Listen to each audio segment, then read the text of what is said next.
Good morning. Siddhi Hindi online classes में आपका स्वागत है। एसपी सब्जेक्ट में आज हम लेटर नंबर 3 पढ़ेंगे। लेटर नंबर 1 जो बैंक के खाते के अकॉर्डिंग था, जो फॉर्म होता है वो फॉर्म खाता खुलवाने संबंधित पत्र, जिसमें हर एक बैंक का खुद का पर्सनल एक ढांचा होता है फॉर्म, जो फॉर्म हमें फिलअप करना पड़ता है, इसलिए वो परीक्षा में पूछते नहीं और उसका कोई नमूना भी नहीं है। उसके बाद दूसरे नंबर का पत्र डीमैट खाता खुलवाने संबंधित पत्र जो हमने कर लिया है। आज तीसरे नंबर का पत्र, ये सभी पत्र हम प्रार्थना पत्र पढ़ रहे हैं। उसमें तीसरे नंबर का है चेक की राशि भुगतान को रोकने के लिए पत्र। तो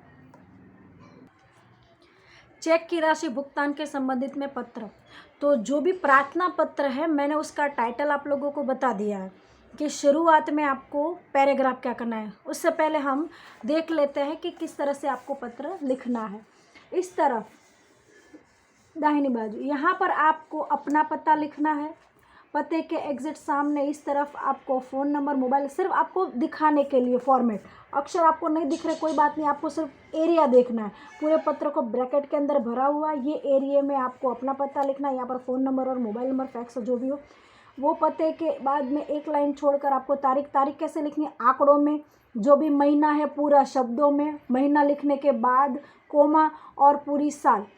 फिर उसी लाइन में कुछ नहीं लिखना, उसके बाद की लाइन में हमें बैंक का पता लिखना है, बैंक का एड्रेस और पिन कोड।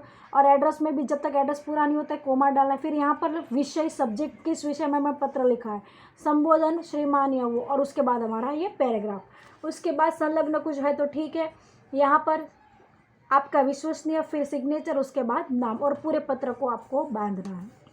इस तरह से पत्र लिखने की पद्धति आपको मैंने समझाई हुई थी। तो अब हम पढ़ने वाले बैंक को राशि भुगतान के लिए राशि भुगतान रोकने के लिए पत्र। तो एड्रेस तो आपको मैंने समझा दिया हुआ। 11वीं में भी हम लोग ने 12वीं को ध्यान में रखकर मैंने आपको पूरा पत्र कैसे लिखना है वो समझा दिया, इसलिए एड्रेस पर, तारीख पर, उस पर मैं फोकस नहीं डालूंगी, मैं मेन मुद्दे पर आ जाती हूँ। इस साइड में हम पता लिख देते हैं, पते के बाद एक लाइन छोड़कर वहाँ पर तारीख होती है। शब्दों में महीना पूरा लिखना है, जैसे दिसंबर तो डी स करके छोड़ना नहीं है, दिसंबर पूरा लिखना है, जनवरी, फरवरी, मार्च, जो भी है महीना लिखने के बाद कोमा, और वो सब मुद्दे आपको मालूम है, बराबर है। अब यहाँ पर जो भी प्रार्थना पत्र उन सब का मैंने आपको मेन शुरुआत का जो पैराग्राफ है वो कैसे लिखना है वो आपको बता दिया हुआ। कैसे? तो आपकी बैंक में मेरा पिछले 12 वर्षों से खाता है और मेरा बचत खाता आपके बैंक में XYZ 10-12 आंकड़े दर्शा देना, जैसे 10, 1, 2, 3, 4, 5, 6 यह नंबर का मेरा आपकी बैंक में बचत खाता है। आपकी बैंकों के द्वारा दी जाने वाली हर एक प्रकार की सुविधा को मैं उपयोग में लेता हूं और मैं उससे बहुत खुश हूं। हमारे विस्तार में आपके बैंक के द्वारा किए गए कार्य में बहुत अच्छी प्रशंसा और विश्वास का माहौल फैला हुआ है और हमारे व्यवसाय के लिए भी आपके बैंक की सुविधा से हम बहुत आसानी और वृद्धि हुई है।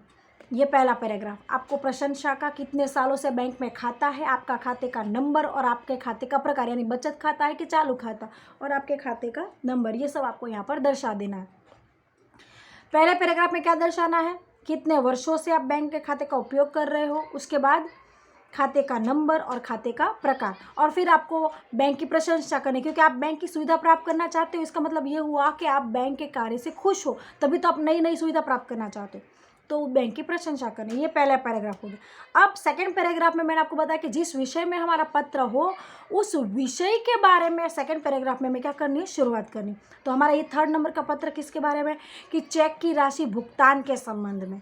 मतलब तो अगर आपका चेक कहीं खो जाता है, कोई ज़बरदस्ती आपके सिग्नेचर करवा लेता है तो आप सिग्नेचर कर लेते हो, किसी को चेक दे देते हो, लेकिन बाद में चेक खो गया और आपको ऐसा लगे कि मुझे बैंक को फ़ोन करके बता देना है कि मेरा कोई भी व्यक्ति ये नंबर का चेक लेके आए तो आप उसको पैसे मत भुगतान करना, तो आप तुरंत बैंक को पहले फ़ोन कर देते हैं। फ़ोन करने के बाद बैंक के पास, बैंक ठीक है आपकी राशि भुगतान करना छोड़, कोई भी व्यक्ति वो चेक लेके जाएगा तो बैंक उसको भुगतान करना छोड़ देगी। ये कब होगा, जब अकाउंट पेई यानी कि क्रॉस चेक नहीं होगा, तब अकाउंट चेक होगा, अकाउंट पे लिखा हुआ होगा, क्रॉस चेक होगा तो बैंक उसकी राशि भुगतान नहीं करेगी, क्योंकि उसमें लिखा हुआ है उस व्यक्ति के खाते में पैसा जाएगा। लेकिन खास आप कब रोक सकते हो, बेरर चेक हो तब, क्योंकि बेरर चेक है तो आपको मालूम है कि ये चेक खो गया है मेरा, तो कोई भी व्यक्ति अचानक मेरे खाते में से पैसा निकल चला जाएगा। तो ज़्यादातर आप भुगतान करोगे बेरर चेक का।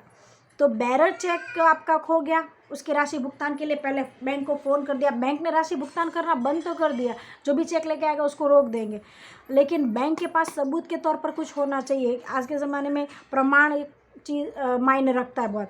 तो पहले बैंक को फ़ोन कर देते हैं कि मेरा चेक खो गया है, आप रोक देना। उसके बाद आप बैंक को बताओगे कि भाई मैंने सुबह आपको फ़ोन किया था ना राशि भुगतान करने के लिए, अब मैं आपको उसके संबंध में पत्र लिख रहा हूँ कि भाई मेरा इस नंबर का चेक था, वो खो गया था, इस व्यक्ति के नाम का था, इतना उसमें रकम भरी हुई थी और खो जाने की वजह से मैंने आपको फ़ोन करके उसकी राशि भुगतान करने के लिए मना किया हुआ था। इस कारण की वजह से मैं बहुत चिंतित था और आपने उसका भुगतान न करने की आप कृपा करें। बराबर इस तरह से आप पत्र लिखोगे बैंक को, ठीक है। तो मैंने आपको कारण समझा दिया कि भाई बैंक की राशि भुगतान क्यों रोकनी है। जब आपका चेक खो गया हो, कोई ज़बरदस्ती से आपके पास सिग्नेचर करवा ले, या कुछ ऐसा हो कि कोई छीन ले, कोई चोरी कर ले, आपका चेक कोई ज़बरदस्ती आपसे ले जाए, ऐसा कुछ हुआ हो, या आपका पर्स खो गया हो, ऐसे बहुत सारे कारणों की वजह से आप अपने चेक में लिखी हुई रकम बैंक को फ़ोन करके पहले बता दीजिए कि राशि भुगतान नहीं करें, और उसके बाद आपको बैंक को क्या करना पड़ता है, पत्र। तो यह पत्र क्यों लिखा जाता है कि भाई आपको राशि भुगतान करनी नहीं, आपके बैंक के अकाउंट में से पैसे जाने चाहिए नहीं। ओके, तो पहला पैराग्राफ सबके लिए कॉमन हो गया। मेरा आपके बैंक में पिछले 10 वर्ष से खाता है, मैं आपकी बैंक में बचत खाता धारक हूँ, मेरा आपकी बैंक के अंदर 10 1 2 3 4 5 6 नंबर का बचत खाता है, आपकी बैंक की सुविधा का मैं वर्षों से उपयोग कर रहा हूँ और मैं उससे बहुत खुश हूँ। हमारे विस्तार में आपके द्वारा दी गई, बैंक के द्वारा दी गई हर एक सुविधा का उपयोग हो रहा है, इसलिए बहुत प्रशंसनीय कार्य, आपकी प्रशंसा भी हो रही है और आपके द्वारा प्रशंसनीय कार्य हो रहा है। ये पैराग्राफ। दूसरा पैराग्राफ, आज सुबह ही मैंने आपको टेलीफोन के द्वारा बताया था कि मेरा एक चेक खो गया है, उसकी राशि का भुगतान नहीं करिएगा, उस विषय में मैं अब आपको ये पत्र लिख रहा हूँ।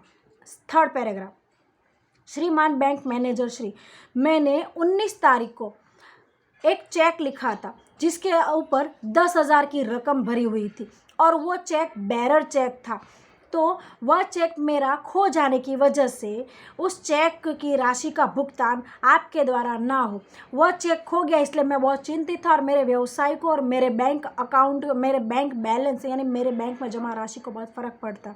कोई अन्य व्यक्ति के पास चला जाए तो मेरी राशि भुगतान उसको हो जाए तो मुझे नुकसान होता, मुझे बहुत नुकसान का खामियाजा उठाना पड़ता।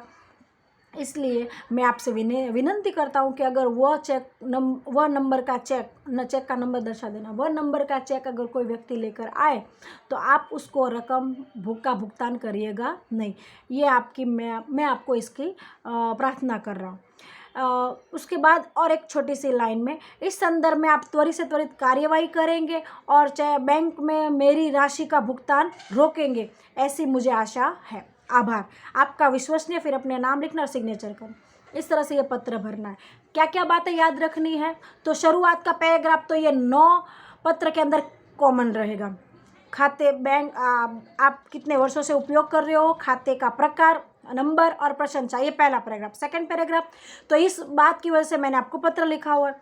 अच्छा, ये भुगतान के अंदर क्या होना चाहिए, चेक का नंबर, चेक का प्रकार और चेक के अंदर कितनी रकम आपने, कि भाई मेरा बेरर चेक है, मेरे चेक के अंदर 10,000 की रकम भरी हुई है और 7 8 9 10 ऐसे 7 या 10 आंकड़ों का नंबर दर्शा देना। यह नंबर का मेरा चेक था जो मैंने 19 तारीख को लिखा हुआ था। बराबर, तो तारीख, अब आपने नीचे पत्र में कौन सी तारीख दर्शाई, 19, तो चेक 19 तारीख को खो गया तब आपको याद आया ना, तो आप पत्र लिखने के लिए कौन सी तारीख दर्शाओगे, 20 या 21 तारीख दर्शाओगे। तो अगर पत्र में आपने 18 तारीख दर्शा दी और नीचे आपने लिखा कि 25 तारीख को चेक खो गया, अरे भाई 25 तारीख तो आई नहीं, आप पत्र पहले लिख रहे हो। तो यहाँ पर तारीख लिखने में खास ध्यान रखना कि आप जो तारीख पर पत्र लिख रहे हो, यहाँ पर आप जो तारीख दर्शाते हो, तो यह तारीख के पहले की तारीख यहाँ दर्शानी। यहाँ पर 20 है तो यह 17 18 होनी चाहिए, यहाँ पर पहली है तो यह 29 30 अगला महीने की होनी चाहिए, यहाँ पर 5 तारीख है तो 2 3 होनी चाहिए। बराबर है। तो ये यहाँ पर चेक की राशि भुगतान के संबंध में ये क्या था, पत्र।